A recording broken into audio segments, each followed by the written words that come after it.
they claim good things come to those who wait. Just ask Glenn Seaton, who won the Sandown touring car round back in 1987, only to come up dry in the Shell Series till Symonds Plains a few weeks ago. On Sunday, March 15, he blitzed the opposition to win both legs of the championship. Maximum points and boosting him to third on the leaderboard behind Nissan teammates Mark Scaife and Jim Richards. Today, 7th Sport creature from Winton Motor Raceway in northeastern Victoria, one of the shortest tracks on the Shell National Tour. Everything points towards a Nissan ambush here today in Ned Kelly country. The Sierras will certainly do it tough, but don't count Holden out of round 4 of the Shell Australian Touring Car Championship. Proudly brought to you by Shell and Synovus Vitamins. Hello Australia, I'm Mike Raymond. Welcome to Winton Motor Raceway and round 4 of the Shell Australian Touring Car Championship. Well, Team Nissan have been extremely hard to beat at Winton over the past 4 years, and I'm quite sure my co-commentator Alan Moffat feels the same way as I do. They'll be tough to beat here today, Alan. They will be, Mike. The four-wheel drive comes into its own here, short jig-jag corners, and they only have to pick the right tyre combination and they'll be in good shape. What about Holden? Larry Perkins, a great qualifying effort yesterday, and he's in the second row today. An extreme job. He protected himself in the Jackson Dash this morning, and I think he is in there with a chance, for sure. Well, of course, the Peter Jackson Dash early on Sunday morning provides plenty of action. And, of course, the draw for starting positions is even more interesting. Today, of course, we saw Mark Scaife get off from the front row. Second spot held by Glenn Seaton in the number 30 Peter Jackson Sierra, and right behind him was Jimmy Richards, who unfortunately just couldn't come up with victory. So Jimmy Richards was fastest in practice yesterday, but Mark Scaife has pole for today, and Glenn Seaton alongside him. Andy Raymond is with Mark Scaife. Thanks, Mike, and the domination has started already. It's a Nissan track, Mark Scaife. Oh, it is, Andy. You know, the four-wheel drive car around here is a very big advantage, and even though it was only a 3-lap race, you know, it stands us in good stead for the next one. The BMWs, you said, are also going to be more competitive than the Sierras. I think towards the end of the second race, they'll be very, very hard to beat. And the tyre they chose is a very hard tyre. They'll be good, you know, in the second heat for sure. For sure. Well, that's what Mark Scaife believes about it. Well, I think BMW and maybe Larry Perkins with the Holden are in this with a bit of a chance today. Well, of course, not only touring cars hold the spotlight at Winton Motor Raceway today, we have round 4 of the Shell Oil Superbike Series and a very interesting situation on the point score. Young Matt Mladen riding for Team Kawasaki, a perfect score after 3 rounds. Scotty Doohan for the Peter Jackson Yamaha team runs in second. James Knight, the second of the Kawasaki riders, in third. And they're followed by Troy Corser and, of course, Malcolm Campbell for Winfield Honda. And Matt Mladen, of course, yesterday setting fast time, but that wasn't until after he experienced a little touch to terra firma here at Winton Motor Raceway. Well, keep an eye on him today. The touring car is about to come out onto the racetrack now for heat number 1. Let's take a look at the grid today. It's heat number 1 of round 4, the Shell Series. And here is the lineup. Mark Scaife in the Winfield Nissan GTR, a 101.00. Glenn Seaton in the Peter Jackson Sierra. Out of 3 in car number 1, Jimmy Richards, the second of the Winfield Nissans. From position number 4, Larry Perkins in the Castrol Commodore. From 5 in car number 18, John Bow in the Shell Sierra. From position number 6, from Queensland, it's Dickie Johnson. From 7 in 05, Peter Brock, the Mobil 1 Commodore. Out of position 8 and 25, Tony Longhurst, the Benson and Hedges BMW. From 9, it's car number 8, Colin Bond in the Caltech Sierra. And rounding out the 10, Mark Gibbs in the GIO Nissan GTR. A very competitive and full field. 20 starters here today at Winton Motor Raceway as we bid good afternoon to Mark Osler and a few up the back there. Mark with a chance in the second heat. Yes, good afternoon, Mike. Good afternoon, everyone. Certainly the front 6 were shuffled around in the 3-lap dash this morning, but the times are significant. The top 8 are covered by less than a second. Everyone's going about half a second faster around here than they were last year, and we certainly should be in for a good contest. Well, the start is going to be critical. We're about 10 seconds away from the start now of heat number 1, round 4 from Winton.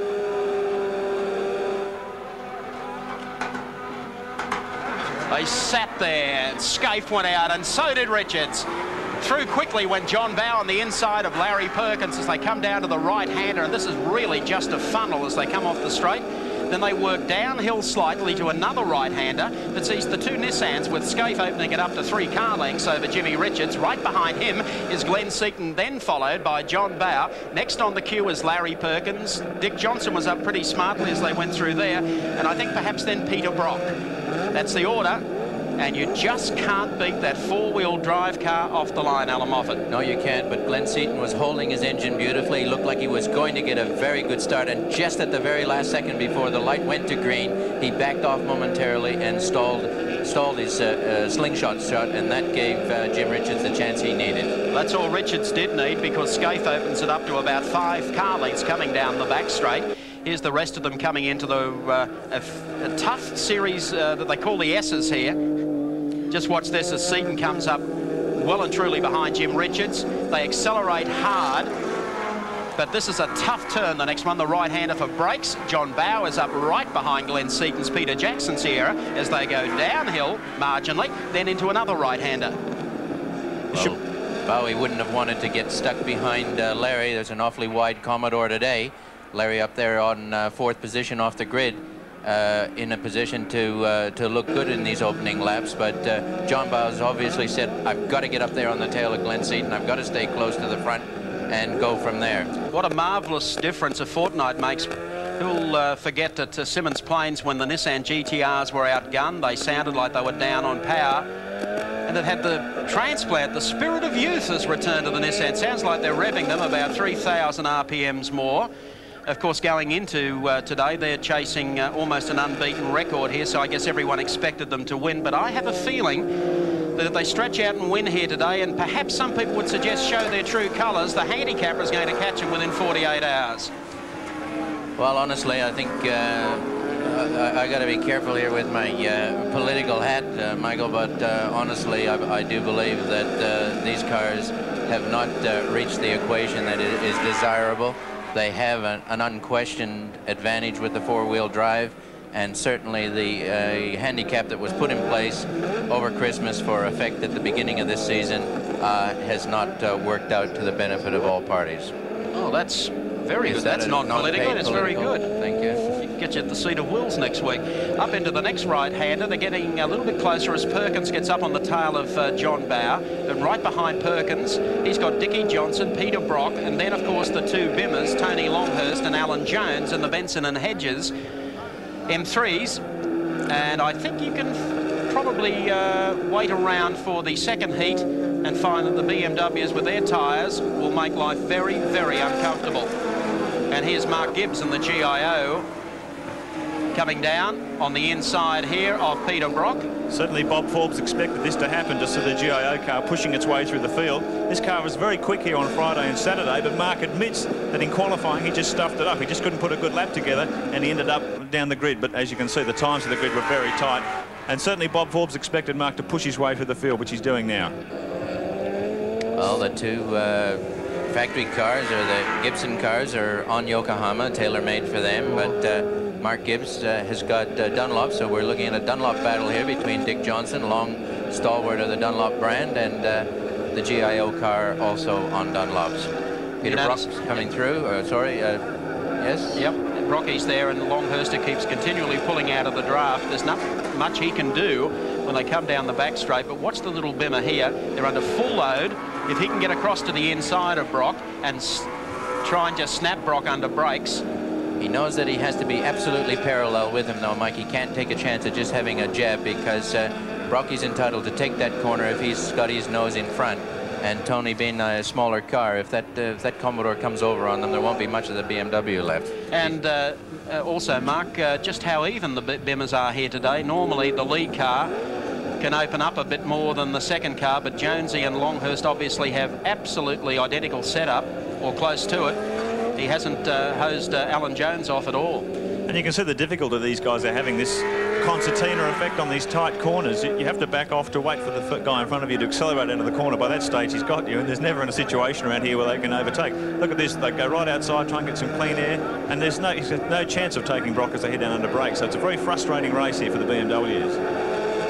I'd say that on that occasion, Tony actually held Alan Jones up. He made a move, a little bit of a mistake there. He went to the left in the bottom corners, and Jonesy tucked in on the right-hand side, but he had to give way, obviously, not going to ramrod your own teammate. But it is very close here at the moment, and the lead cars just can't get that gap. There's no straight here to speak of, and as such, the horsepower equivalencies between all the cars is minimized. Yeah, there's nothing on this racetrack. It is bone flat.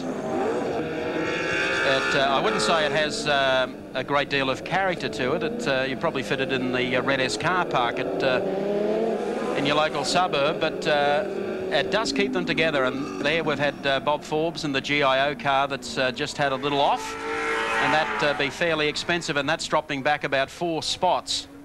We'll have a look at this and see what happened with the Bob Forbes car as we take the race cam. This is the Dunlop race cam out the back of Dick Johnson's car. Here comes Forbes up on the inside of Johnson. Just pokes the nose down. Looks like he got a bit sideways there, yeah. And he's gone off onto the grass. And exit Bob Forbes. Brake lock up, yes, just had to stand on it. He didn't have enough real estate with Dick in front of him. Gibbs rejoined in 14th place. It's going to be a hard old bit of yakka from 14th to make the 10. He can scrap that now, he's had it. And this battle to get into the top 10 continues. And there's the man leading the top 10, Gibbs. Scaife. And you can see the gap between Scaife and Richards now is closing. We've got it down to just over 2 seconds.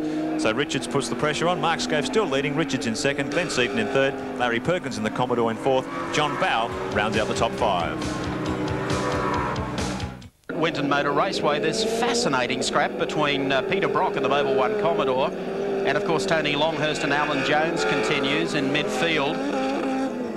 They've been hammer and tongs for the last 10 laps. But I think Longhurst, Alan, is perhaps just a little bit closer. In fact, it's Brock who's starting to do a bit of defensive driving now to keep Tony Longhurst at bay. So keep an eye on this when they come through the S's and work the front straight, and particularly the braking area for the next right-hander. Now he's almost line astern, comes down the inside. If he can keep on, under brakes, here he comes, moment of truth on the inside. And you watch Jones up on the inside. They're going to hang Brock out to dry here.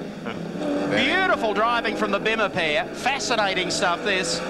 David and Goliath, as Tony Longhurst and Alan Jones in the Benson and Hedges car muscle their way past Peter Brock. That was a great move by Tony Longhurst, and Brocky did his best down the pit straight. He wagged his tail at him and let him know, I know you're there, but Tony just got a very nice run up through the S's onto the main straight, or the pit straight, and was able to grab him under brakes.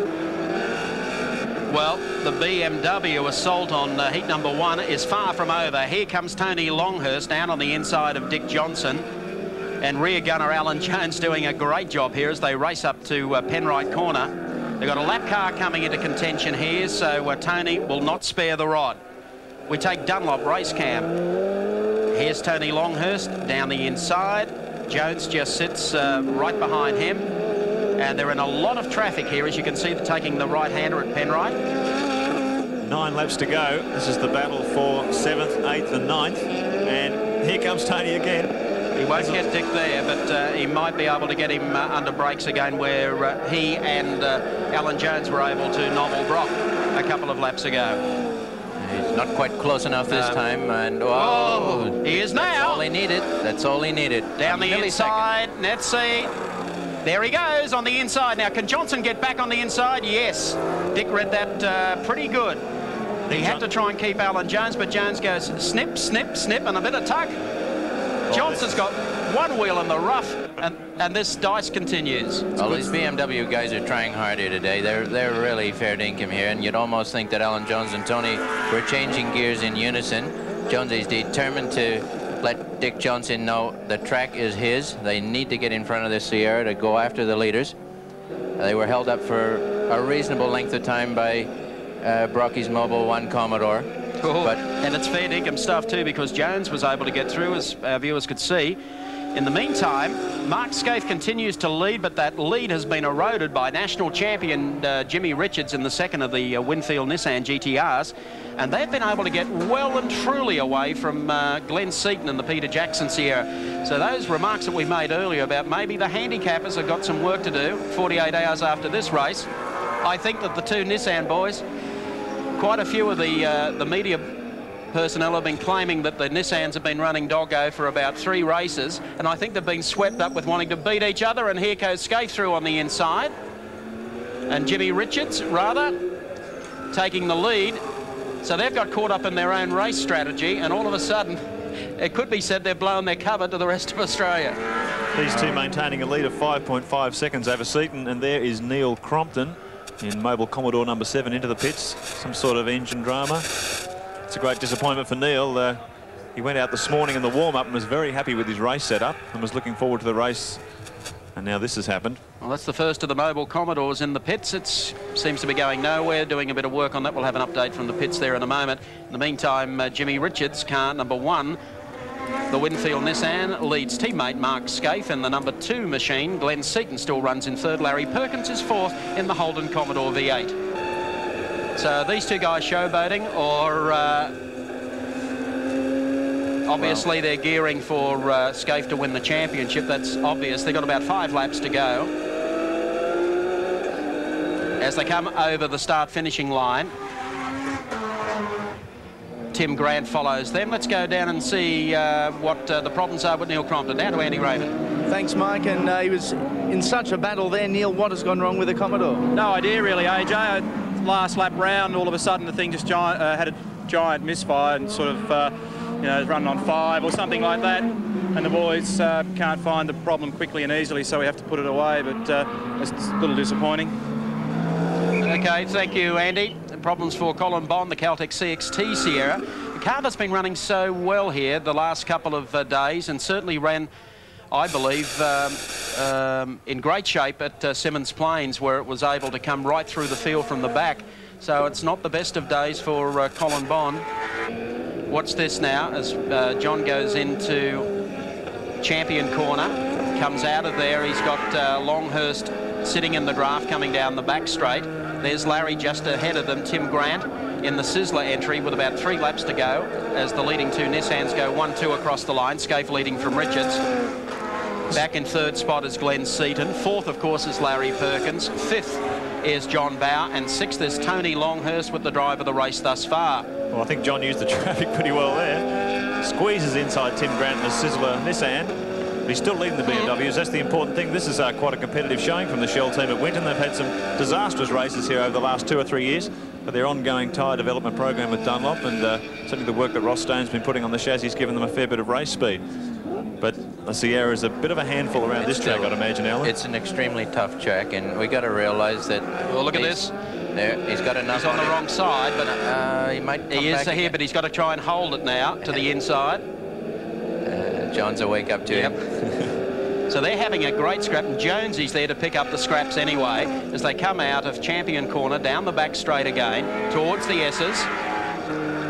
Alan Jones is actually having a tougher job than anybody there. He doesn't want to dare put a scratch on his teammate's car, and yet maintaining the momentum he has is extremely difficult in that position. But he's doing well. You look how he's slingshotting Tony, or shadowing Tony. But John Bower's a seasoned campaigner, and Tony Longhurst is going to have to use every trick in the book to nail a Shell Sierra before the checkered flag drops on this heat. That's not going to be too hard, because they're actually, we believe, on the last lap now. John Bower and Tony Longhurst, the 2 Nissans, still continue to lead the 2 GTRs. Or Bower sideways getting into that corner. Final lap. And as they come, just look once again as Longhurst just launches up here on the outside. Can't do much about it. Time maybe will run out for Tony Longhurst, but expect them to be ultra competitive in Heat 2 a little later on. Meanwhile, our leaders are coming down to the final series of S's. This has been an outstanding performance as they come up to the line. Checkered flag ready, and it'll be Mark Scaife in the number 2 Winfield Nissan that gets across the line. Jimmy Richards in the number 1 Winfield Nissan runs in 2nd spot. The Peter Jackson Sierra of Glenn Seaton takes 3rd. Perkins will be 4th. 5th will be Bower. 6th will be Tony Longhurst. And 7th, Alan Jones. And let me tell you, that was a most entertaining touring car race. Let's check them out on the race score. Mark Scaife, your winner. The birthday boy in the Winfield Nissan. Richards runs in 2nd spot. Glenn Seaton in 3rd. Larry Perkins 4th. And John Bower rounds out the 5. And welcome back to Winton Motor Raceway as we in the commentary box prepare for heat number 2, round 4. You thought it was tough at home. And here are the cars warming up the tyres now, not putting too much heat into them. We'll check the grid out for you, courtesy of Shell. And Mark Scaife, of course, starts out of pole position, a 101.00. Jimmy Richards, who of course went so well in heat number 1, shares the front row for heat number 2. Glenn Seaton, the Peter Jackson Sierra, starts on the inside of the second line. Alongside of him will be Larry Perkins in the Castrol Commodore. From 5 and 18, it's John Bow, the first of the Shell Sierras. From position number 6, 25, Tony Longhurst. Keep an eye on Tony. From 7, 20, Alan Jones. He's B&8 sidekick. From 8 to 17, Dick Johnson in the Shell Sierra. From 9, 23, Paul Morris, getting stronger at every outing. And from 10, number 5, Peter Brock in the Mobil 1 Commodore. We've seen the performance so far today of the Winfield Nissans. There they are on the front line. Mark Scaife in the number 2 car, and of course Jim Richards alongside of him. And row number 2 is Glenn Seaton in the Peter Jackson Sierra, and Larry Perkins, who desperately needs a good start. 10 seconds away from the start, heat number 2, round 4 from Winton Motor Raceway. Come on. Racing, getting off the line first of all was Jimmy Richards, but I tell you what, it's everyone and his dog. They're 4 wide, dropping into the right-hander. That is the longest 10 seconds I can recall for ages. The two Winfield Nissans. One of the Shell cars spun on the opening corner there. Brock's involved as well. There's Wayne Park. I saw one of that was Johnson. I saw one of the Shell cars spin in the middle of the pack there. Whoa, Dickie catches a 360 and floors it. Now that'll put some heat into the tyres. That was not the start that Dick Johnson needed. We'll have a look at that on replay later as we take them coming up into the top end. John Bow drops into the 3rd spot. Glenn Seaton is 4th. Larry Perkins is 5th. And then Tony Longhurst is 6th. That's the order as they rush up through Tui's turn, now through Champion, and they come down the back straight. The 2 Nissans out very, very comfortably at this stage. It's going to be interesting to watch the progress of the BMWs in this race too, Michael. They're already looking outside Larry Perkins there. Larry did a very consistent run. The car's obviously well balanced in the first heat, but the BMW's tyre wear will probably just give them the edge in this second race. Coming up across the strike, the complete of the first lap, Jim Richards as your race leader as we pick up through the replay here as John Bow gets down in there. Here comes Johnson. Nothing untoward there, so something has happened on the inside of Johnson. Wayne Park goes the outside. Brock gets caught up on the way through, and I think it may have even been Paul Morris on the inside. And that's how Dickie wound up facing the wrong way. Johnson into the pits now. Get some new tyres on there. They'll be nice and flat spotted. Yes, they're not going to do much with that. So Johnson pays the penalty through someone getting into the inside of him, I believe, probably in the first turn. Yeah, I think he would have been touched to go that hard on the opening lap. That's not Dick's style. A terrible start for the turbo cars. They were all sitting there screaming their heads off, waiting for the green light, and the rev limiters were going off, and they lost their boost, and nobody got a good start with a turbo other than the lead cars. As well, Dick Johnson is back as changed rubber. Yeah, mate, I can hear you, Mike. Can you? What actually happened? Looked like you got nobbled from the inside. Well, I think Brocky's obviously losing his touch a bit. He sort of just T-boned me in the door, but that's part and parcel of what we're here for, I suppose. Yeah, but no one wants to go out in the first turn. You put a lot of effort into it. I was going to say it's a pretty tight first turn anyway. It's a very tight first corner, and there's actually a lot of incidents happen there, but there's not very far between there and the start, so they're the sort of things that happen every now and then. All right, we might come back to you and get you to talk us around a little later in the race. Love to. Thanks, mate. Dick Johnson continues on. He says that Brocky got a little excited and drilled him in the door in the first turn. This car of Larry's is no spring chicken either. This is the car he ran at Bathurst in 1990. Leased it out to Graham Moore and Michelle Delcourt at Bathurst last year. So it's done some miles as Jim Richards has looked down the inside. Thanks very much. Mark Scaife goes back to second place. So the Nissans are playing with first and second out front. Well, that's the word, playing with it. They're just setting the pace, which they can do. So it's their prerogative. Nobody's on their back bumper bar yet, but if they want to just nurse their way through to a nice, comfortable 1-2 here for their team, this is all they have to do. No one's going to get by a freight train like the likes of these 2 Winfield cars. I notice Seaton with the lights on a fair amount, so I guess he's doing a bit of left foot braking as well. Oh, that's to keep the turbocharger up, Mike. He can press the brake and the engine at the same time and really give himself a slingshot effect. It's a tricky little maneuver in between gear changes as well, but he's adapted this style of driving and making it work well for him. 2.5 seconds the lead from the Nissans over John Bow in third place. John enjoying one of his most consistent seasons for a long time. Last year was just awful for the Shell team. This year John has qualified in the top 6, the only driver to qualify in the top 6 all the rounds so far, and absolutely dominated Sandown with 2 terrific wins there.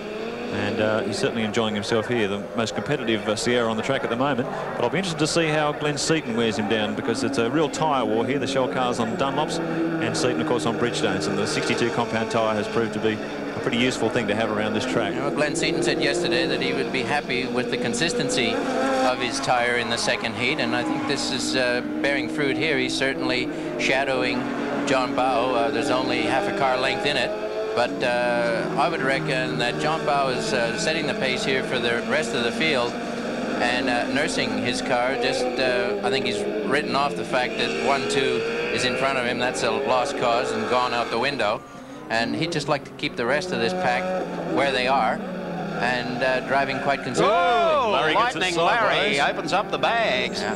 Rear tire's gone off. That's all that was. The car leaning into that corner. Not a very fast corner, but the full lateral force of the weight of the car. And big dust cloud. Can't see who that is. Well, someone will appear there shortly. Someone's gone out of the dust cloud anyway.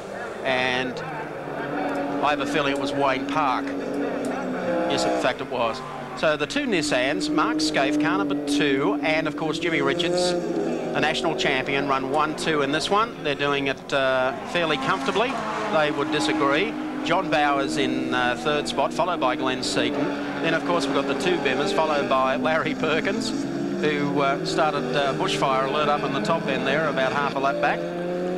Now, whether the two BMWs can force the issue with Glenn Seaton and John Bowe, we'll have to wait and see. Larry's dropped back. He has probably lost about 5 or 6 car lengths, plus a couple of rungs on the ladder as well. I'd say that beyond, for sure, the aggressiveness of the two yellow cars, certainly there, just the slightest mistake. Glenn slipped off the pace. Larry's nailed him. So this is one thing you can say about the Winton course. It might be a little bit on the Mickey Mouse twisty side, but by the same token, make the slightest mistake and you're out of the race at the moment. Okay, Jimmy Richards, we take Nissan race cam. He rides behind team partner Mark Scaife as they go up into the left-hander. Now just listen to the engine revs, and that'll tell you how hard they're working. Well, I think my idol on my old Vespa scooter used to run a little higher than that. It's awfully hard with a team that's in front. They always make it look easy. They run so professionally. They do everything right. And on a course like this, anybody that makes the slightest mistake is looking bad, as we've seen the rest of the field fold up here in the second heat. But motor racing is terribly unfair in lots of ways, and this is one of those occasions when you have to say we got it all wrong. Mark Scaife to John Bowe is now 4.07 seconds, so the lead slowly opening up by a few tenths each lap. Well, Glenn Seaton's coming back through the pack. He's been able to just pass Larry Perkins and go back after them again. He spotted them quite an amount of ground. It's probably a couple of 100 metres. But he may even drop onto the back of this queue, because Jonesy can't do anything with John Bowe. If the track was maybe 4 or 5 feet wider, he might be able to, but JB's got just about everything covered at this stage. But as Alan said earlier, he is holding up the Bimmers.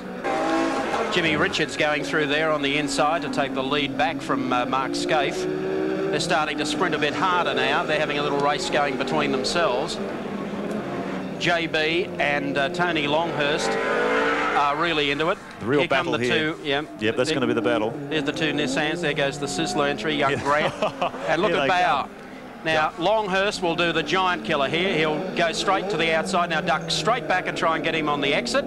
But he's got Jones covering there, playing rear gunner. Glenn Seaton's in, wants a slice of the action, and Perkins will be with them shortly. Well, look at Bowe getting sideways as he comes through the corners. Almost touching. Those tyres would be pretty well nearly used by John Bowe's working harder than the other two put together. There's no doubt about that. He's doing a very good job, but he's got the limitations. The tyres have always been the Achilles heel on a Sierra, and around this circuit, just to have lasted this long, he's a credit to himself and his team. Well, the funny thing is the Sierra boys, or I know John Bowe particularly, was saying the rev limiter has in fact helped the Sierras, because they've had to gear the cars taller, and that's helped their rear tyres and reduced the explosive acceleration they have out of corners. So in a way, the rev limiter has helped some of these cars. 7 laps to go. This is a real race here, looking for third spot. James all over Longhurst too. Well, Jonesy's back. He's got momentum. He can see the same problem as beset Tony Longhurst. And in all this battle, Glenn Seaton has clawed his way back onto this threesome. So we've got a Sierra, sandwich for the two BMWs. Look at this, he just fired off that turn, got it right. Now he's caught to the outside. JB won't give him any racing room. Watch Jones up on the inside again. Well, there's plenty of time between the next round at Lakeside in Queensland at the first week in May. So a couple of panels that might get scraped here over the next lap or two isn't really going to bother anybody. Here's our race cam on top of Glenn Seaton's Peter Jackson Sierra, just showing you the dice up front. There's Alan Jones just ahead of him, obviously Tony Longhurst and John Bauer. 6 laps to go as the lead Nissans cross the line. Just look at this, the acceleration out of this turn is sensational. But obviously JB uses the line, which is across to the right for the next turn. That's not to say that Tony doesn't keep in on the paint and just keep worrying him all the time, then gets the half a slingshot but got the car sideways on the exit, gets a finger out the window. So Tony knows he's rattling him. Well, we're one bonnet down already. I can see 3 dents in the front of that BMW. That's one bonnet for Monday morning repairs. I think Ronnie Meacham wouldn't mind paying for those. They've got 2 laps to go, and here's Longhurst perfectly positioned, but they came up on a slower car, and that was the end of that one. Now Glenn Seaton is back in it. He wants a slice of championship points, but the chances of Glenn being able to hose off the 3 in front of him are negligible, because Bauer gets away just a touch here from Tony Longhurst. Well, the further Glenn slips down the field, the further he gets away from the Nissans in the points chase. He's 3rd in the championship at the moment, so if the Nissans go 1st and 2nd and he gets 6th, that's really going to damage his championship hopes. Well, that's what it's looking as Glenn goes up and takes Alan Jones out. Yes, definitely. And all's fair in love and war, I guess. Jonesy won't beef too much about it, but he really dived in, and that's what you really call being hung out to dry. Meanwhile, Mark Scaife's back in 1st position, Jim Richards in 2nd. And 2 wins from 2 starts. You started all of this, Alan, with your form finish. Yes, thank you very much. But the only trouble, Michael, I'm having trouble remembering how long ago that was. Well, they take the 1 lap signal. So 1 to go for Mark Scaife, leading from Jimmy Richards. 3rd still to be resolved, John Bauer. Tony Longhurst. I was going to say, Michael, that BMW is getting more and more dented every time they come round here. Look at the bonnet. Well, he's put a great show on for the fans here. There's Bauer, he's gone. He's done it. He said, that's enough, I've had it. Hang on, John. Bow off into the kiddie litter. John, well to save it. Well, not to hit a fence. That was a little unfortunate, I think. He will not be a happy boy. Lost his battle with his frustration, and if it rains, he's okay. The wipers are on. Final lap, and it's Mark Scaife in car number 2. The Winfield Nissan. Jimmy Richards closing it up for a form finish. Obviously, it's been set for Mark Scaife to win the championship this year. They come down the back straight. That's going to put Longhurst up into 3rd spot. I think Glenn Seaton probably to 4th, and Alan Jones maybe 5th. That looks like the order as they come to the S's for the final time. We've got an Australian Touring Car Championship by Shell that's well and truly alive. Round 4 at Winton, the Nissans for Winfield Strike across the line. It's Mark Scaife to win it from gentleman Jim Richards. The giant killing performance from Tony Longhurst takes 3rd. Glenn Seaton picks up a 4th. Jonesy takes 5th. Perkins takes 6th. What an absolute blinder back behind the 2 Nissans. That's where the show was today. Race score by Shell. Mark Scaife confirming wins round number 4 here today. Jimmy Richards places in 2nd. Well done. No baloney Tony for 3rd spot, followed by Glenn Seaton, Alan Jones. We'll be back, and hopefully the tempers will have cooled just a little. Well, the more things change, the more things stay the same. 12 months down the track, we have 2 Nissans and a Ford in the top 3. And in 3rd place, Glenn Seaton. Congratulations, Glenn. Thank you. Round for Glenn. Great effort, Glenn. Pretty hard work, but it keeps your championship hopes alive. Yeah, it does really. It sort of keeps us in 3rd position on the championships, and I really enjoyed today's race. I expected the Sierras to be fairly hard around here, and I'm very happy. What pretty hot, sweaty work. Well done, Glenn. In 2nd place today, Jim Richards. Well done, Jimmy. Thank you very much. I think you won the round last year. Nissan's doing well around this track. Yes, they're always going to do well here, and it was a good effort. Well done. And in 1st place today, Mark Scaife. Well done, Mark. Great effort. The Nissans, if you don't mind me saying, looked to be doing it pretty easy from the commentary box. Oh, well, they're a very good car, and this sort of circuit suits them. So, you know, in the early part of the race, we got a bit of a buffer and then tried to conserve the tyre. We were waiting for either Glenn or the little BMWs to catch us. Terrific effort, Mark. Congratulations. From the Shell Company, Tom Smith to make the presentation. Congratulations. Great drive and a great birthday present for you.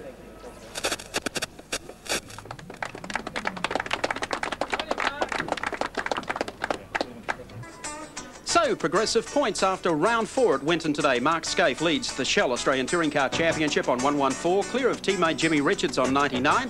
Glenn Seaton still alive, his chances on 90. Mark Gibbs runs in 4th on 70 for GIO, and Dickie Johnson runs 5th on 68 points.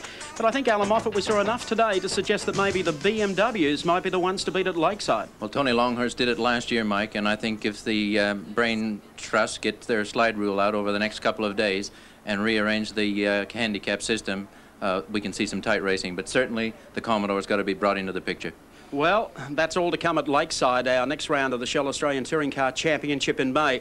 We hope that you've enjoyed 7 same-day coverage of the Shell Australian Touring Car Championship from Winton Motor Raceway. Our next telecast will be April 26 from Calder Park Thunderdome, and we look forward to your company then. Goodbye, everyone.